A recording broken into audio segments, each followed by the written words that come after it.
The Destiny of Women in the Pleasure Society, Freud. Look around you. Look at what we call progress.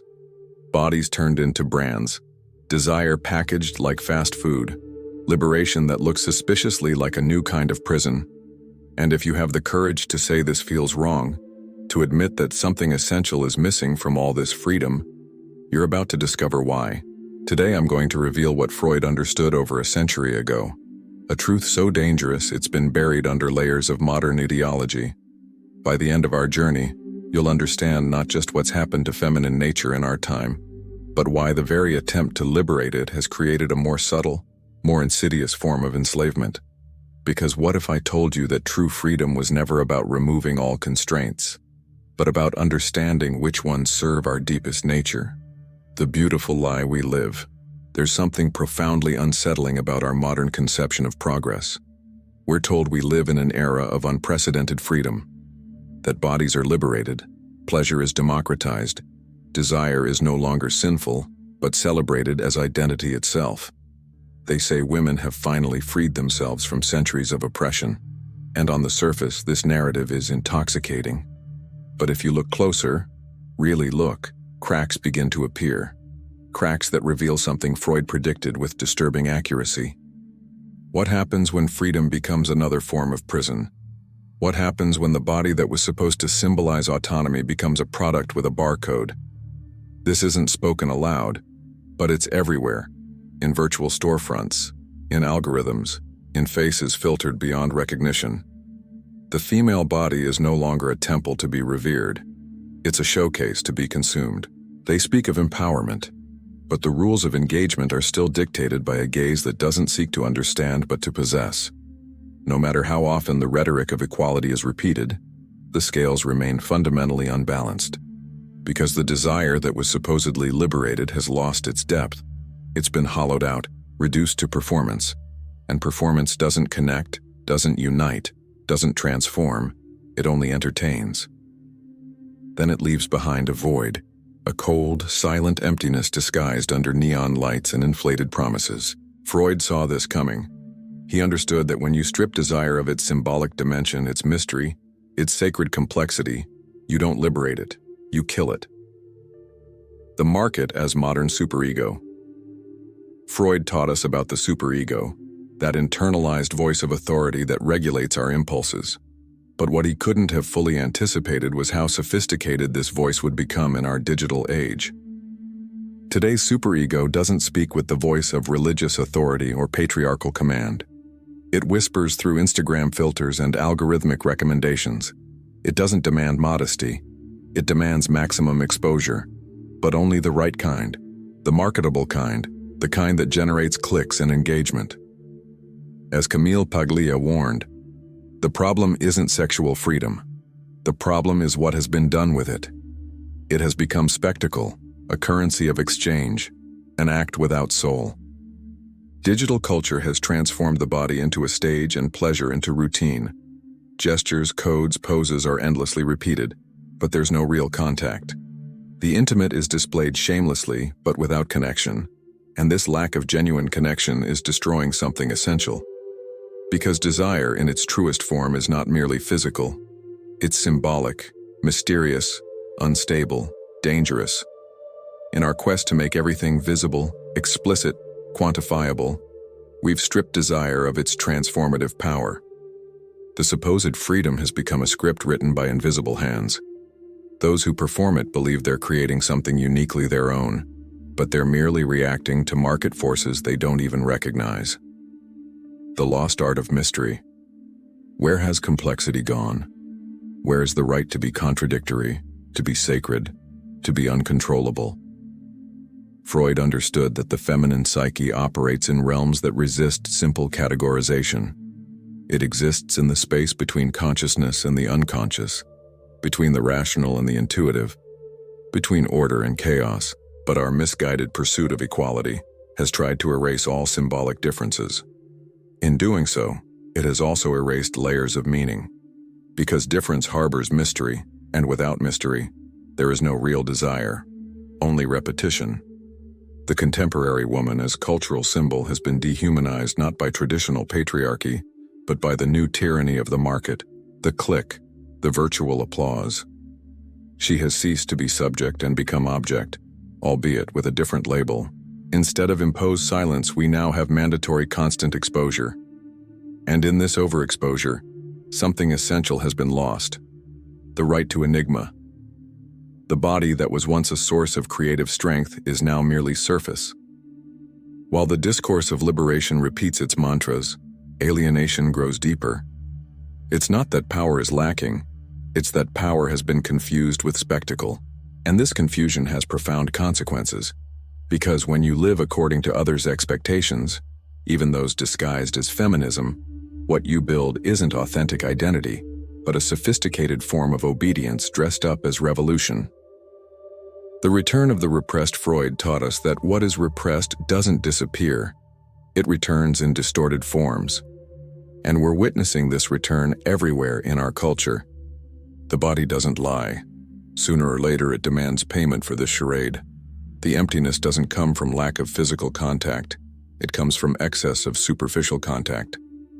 Caresses that don't touch, bodies that cross without leaving marks, gazes that don't seek but merely scan.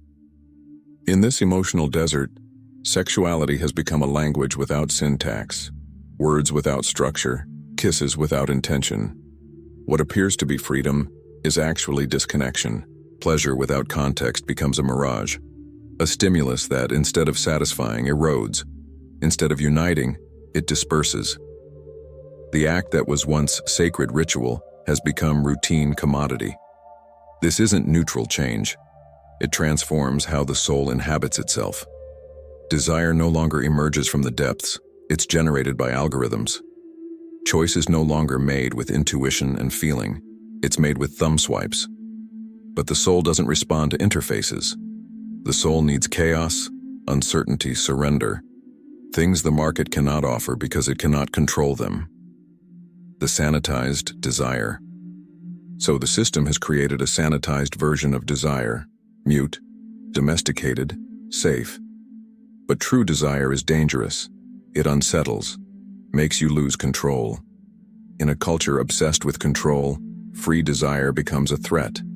That's why it's trimmed, regulated, confined within discourses that make it digestible. The essential is avoided. That desire in its purest form cannot be explained. It can only be lived, embodied, suffered, and above all, it transforms. Here's a brutal paradox. Never has it been easier to show the body, yet never has it been harder to truly inhabit it. Because the body isn't inhabited through images, it's inhabited through consciousness, breath, memory. If your only relationship with your body is visual, then the deepest connection has been severed. The connection of feeling. Because feeling implies vulnerability, implies silence, implies stopping amid the noise to ask, who am I when no one is watching? But this isn't taught. Instead, we're taught to produce, to look good, to be liked, to be desired. Never to simply be. Always to seem. The fragmented self. In this constant seeming, the soul fragments. It becomes set design, silhouette, strategy. And then begins the most destructive competition of all. Not with others, but with an ideal image that never existed. An impossible mold that changes weekly and is never attained. This infinite race generates anxiety, self-demand, disconnection, self-abandonment. And all with a smile, because you must appear happy, fulfilled, empowered. Even emotionality has been edited. It's only acceptable if it comes with a lesson attached, if the crying is photogenic, if the breakdown has a moral. But there are pains that teach nothing. Losses that don't illuminate. Voids that exist only to remind us we're human. And this too is sacred, political, and active resistance. The woman as archetypal energy was always mysterious, nocturnal, intuitive, contradictory. And precisely because of this, she was powerful. But in our era where everything must have rational explanation, harmonious aesthetics, and measurable results, the contradictory is discarded, the profound silenced, the authentic disguised, the domestication of chaos. Even pain must now have good lighting. Trauma must be filtered. Inner growth isn't valued unless it can be transformed into content. We've lost respect for the shadow. We've forgotten that without darkness there's no real transformation. That the feminine, in its most ancestral core, isn't constant light but cycle. It's descent and rebirth. And here comes another brutal paradox.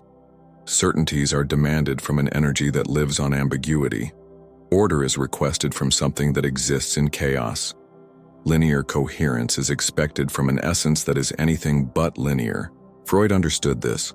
The problem wasn't desire, but its domestication. Feminine energy doesn't need protection. It needs respect.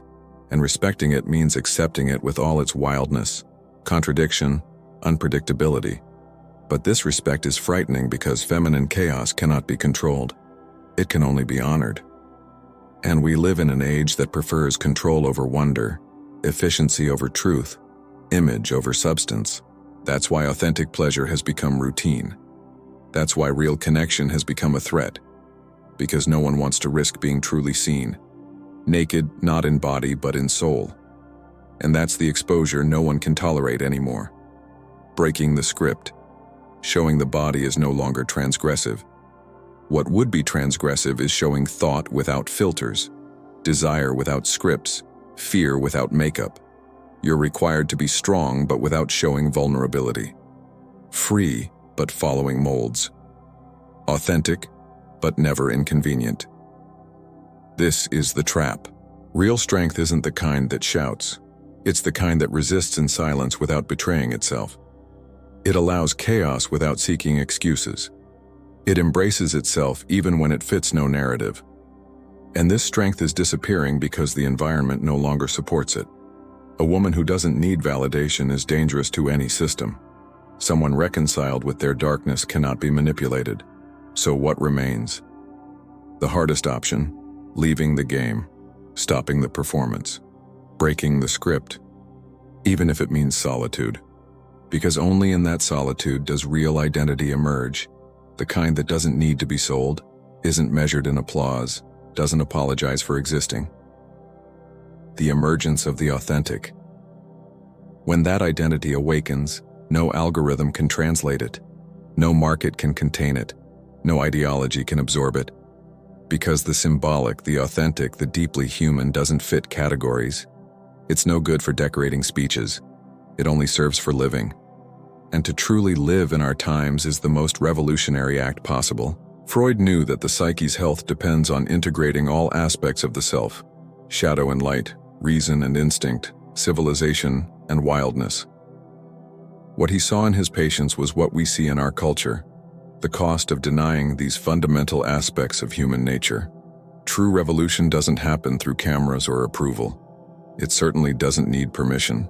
The feminine's power lies in its contradiction, its ambiguity, its capacity to create and destroy, to contain and liberate, to ignite chaos and embrace silence. The sacred doesn't shout. The sacred isn't exhibited. The sacred transforms in silence. Your return to wholeness. If you've come this far, it's because something inside you, something you might not even be able to name, keeps burning. Maybe it's discomfort, maybe suspicion, or maybe a mute certainty you've never dared voice. You're not alone. You're not alienated for thinking this makes no sense. That very nonsense is the sign that something inside you is still alive, that you haven't surrendered to the general anesthesia, that your soul hasn't been completely silenced by the algorithm. And here's the truth they don't want you to know. There's no formula to reconnect, no tutorial, no 5-step plan. There's only one act, brutally simple but unbearably difficult. Stop. Stop pretending. Stop performing. Dare to exist without filters, without shields, without applause. Exist in silence, in unedited desire, in uncorrected shadow. Because it's there, in that place that cannot be monetized, where truth begins. And truth doesn't need spectators. It only needs presence. Maybe the real trap was making you believe the feminine had to be explained, had to please, educate, seduce, serve, inspire. But the feminine in its purest essence only has to exist. Exist without owing anything to anyone. And in that existence, without justification, without permission, without strategy, the most dangerous thing happens: transformation. Because the woman who doesn't need to prove herself is immune to judgment. The woman who doesn't apologize for her shadow is uncontrollable. And the woman who belongs to herself cannot be possessed by anything or anyone. That's what the system fears. Not the exposed body, but the soul that's no longer for sale. The gaze that doesn't seek to be read but observes without fear. Desire that doesn't need performance because it's real fire. Inhabited silence.